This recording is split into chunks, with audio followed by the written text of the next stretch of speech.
Ինչ վերաբերում է դպրոցներին, ես այս ընթացքում ստանում եմ շատ ահազանգեր, սահմանամերձ, սահմանապահ գյուղերից պետք է ասեմ, ցավոք սրտի մենք ապրում ենք այդպիսի վախի մթնոլորտում, որ այսօր քաղաքացիները, նույնիսկ դպրոցի տնօրենները, երբ որ զանգահարում են եւ խոսում են այդ խնդիրների մասին, ուզում են անանուն մնալ։ Ես հարգում եմ քաղաքացիների իրավունքը, բայց նաեւ կրկնում եմ, որ ցավում եմ, որ երկրում այնպիսի վախի մթնոլորտ է, որ ծնողները կամ դպրոցի տնօրենները իրենց դպրոցները պահելու մասին չեն կարողանում բարձր խոսել կամ խոսելու դեպքում ասում են խնդրում ենք մեր անունը մի տվեք։ ՔՊ-ն տեսնում եք անընդհատ խոսում է դպրոցաշինության մասին, ասֆալտից հետո դա իրենց մոտ, ինչպես ասում է, ասենց երկրորդ ամենակարևոր պահն է։ Ես դες մի թիվ եմ ուզում ասել,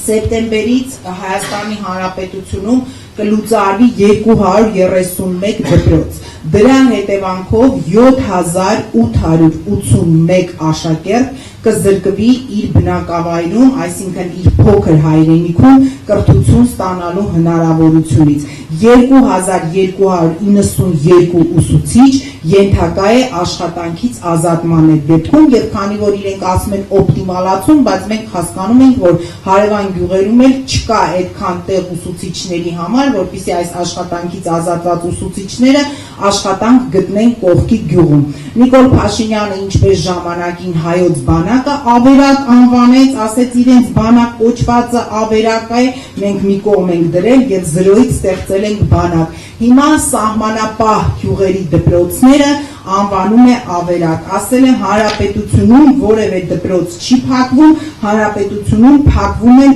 ավերակներ, բացվում են դպրոցներ։ Հարգելի գործընկերներ, այդ ավերակները մեր երկրի սահմանապահ գյուղերի դարպասներն են։ Չկա գյուղում դպրոց, չկա գյուղ։ Ես պետք է նշեմ, որ արդեն շատ մարդիկ այդ գյուղերից բռնել են արտագաղթի ճանապարհը